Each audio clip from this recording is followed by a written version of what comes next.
Have you ever been driving an old truck or vehicle down the road like this, and you're having a good day running down the road, and you're sitting there, and all of a sudden you look down at your gauges, and you're like, oh crap, I am pegged out. I am running hot.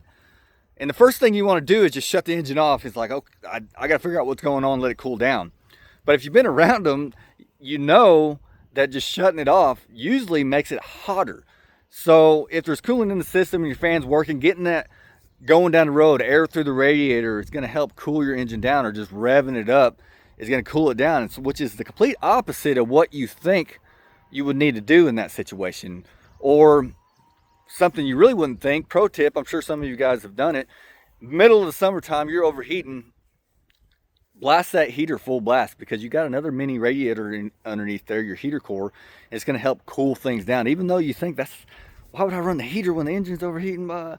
But it's going to actually cool things down. But speaking of cooling things down, that's where I'm going with this. Is Tuesday, and I've been thinking about a topic, is how do we cool ourselves down? Because here lately I've been dealing with some anxiety that's come out of nowhere, and I've had a past with it, and I read somewhere that like 50% of the U.S. population is on antidepressants, and that's kind of crazy. So I know some of you guys have gone through this, and I'm kind of jealous of the people that don't get this feeling at times. But I've been good for years, and I think it has something to do with like 10 years ago, around this time of year, I almost drowned, and I read a book that it really makes sense, because like certain smells can set off things in your body unconsciously. Like it talks about a guy who was in a bread shop, a bakery, and he got a call that his dad died. So now he never knew what was going on. Just anytime he was around fresh bread, he would get sick and he wouldn't know what's going on. But really, it all came from that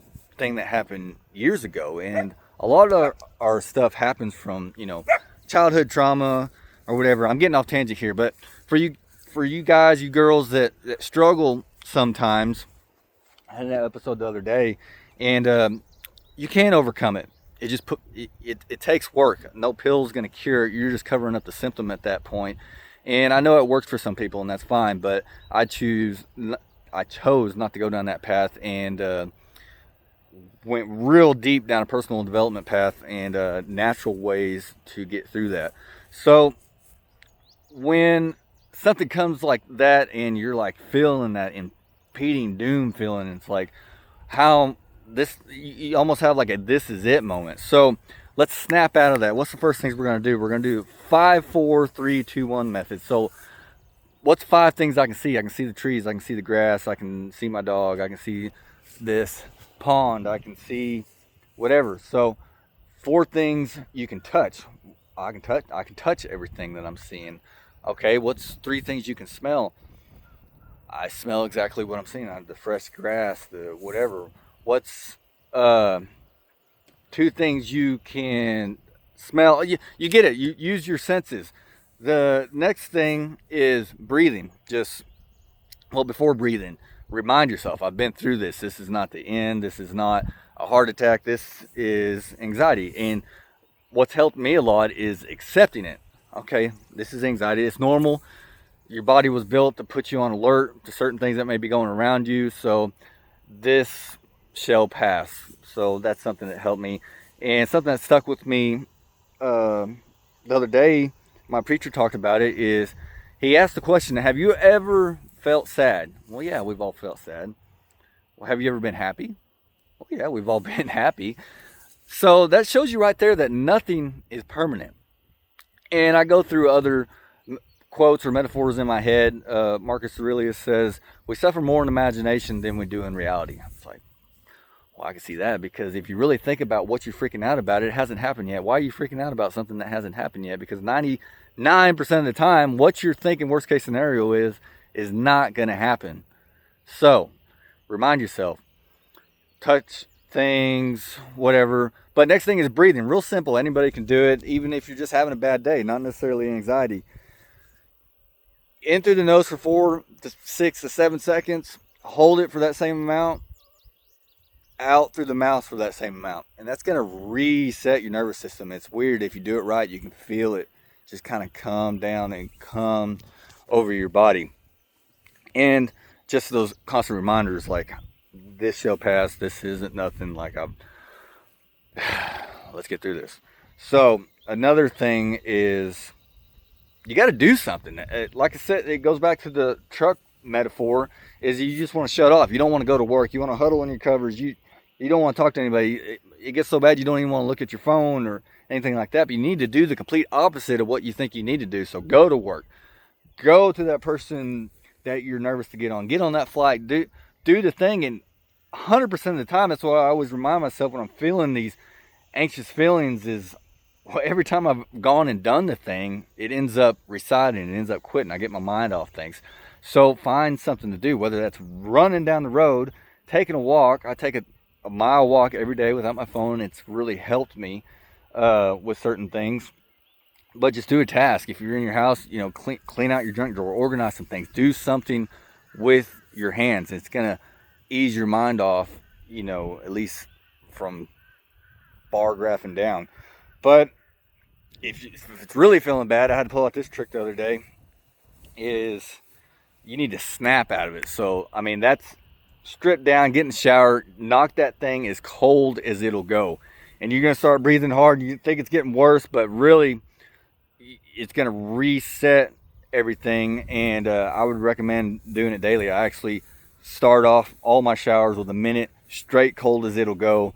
And it sucks every time. It doesn't get better. But that's all you're thinking about. You ain't got time. But I heard Donald Trump say the other day too, he's like, if you got depression, you're just not busy enough. I know there's different reasons to have depression, but it's true when he said you just need to work your ass off, stay busy.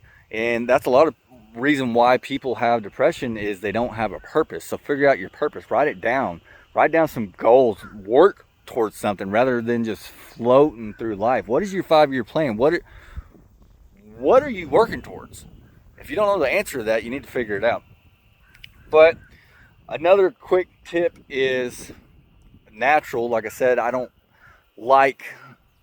have some emergency pills the doctor prescribed me years ago that's kind of as needed, and they do help, but they just knock my ass in the dirt. But I only use them as like a fire extinguisher situation. But something that's really helped me that I keep in my truck, just for the fact that when it does come up, is essential oil, peppermint. So you can take that essential oil, take a deep breath of it, and peppermint is made for like digestive systems, for relaxing, for processing stuff. So that's gonna automatically get your mind onto something else rather than panic. But another quick tip is just be happy. If you got pets, go hang out with your pet some, and just remind yourself that you have a greater purpose and people are watching you whether you think you do or not, or have a conversation with somebody. And now we got AI. If you don't have no one to talk to ChatGPT. Just tell them what's going on. Start unloading stuff. Quit holding everything in, because that's causing a lot of the issues. But if you're just trying to just feel a little better and you don't have a pet or whatever, you can watch videos. Get on YouTube, watch dog failure videos or baby laughing. But I'm good, you guys. It's just here lately, some stuff's been coming up, but I know I keep it real with you guys, and I know a lot of people go through it. So if I can help someone and give them a few little tips that are natural, that can maybe help pull you out of a hole, I'm gonna do it. And that's the whole reason why I started this truck talk. If anybody who's been around, I've been doing it for like 2 years maybe now, and haven't missed a single Tuesday. But that was my very first topic, was anxiety. So just a little quick tips out there. But get out there, drive some old trucks. Sometimes that's all you need to do, is just drive down the road, get your mind off things. I've been thinking about that a lot here lately too. It's like my new truck's got all this touchscreen and everything. Sometimes it's just too much. I just need to drive one of these old trucks down the road. And when your biggest worry in the world is if you're gonna make it to where you're going. And sometimes that's all we need to do, is just reset and step back and just take the load off.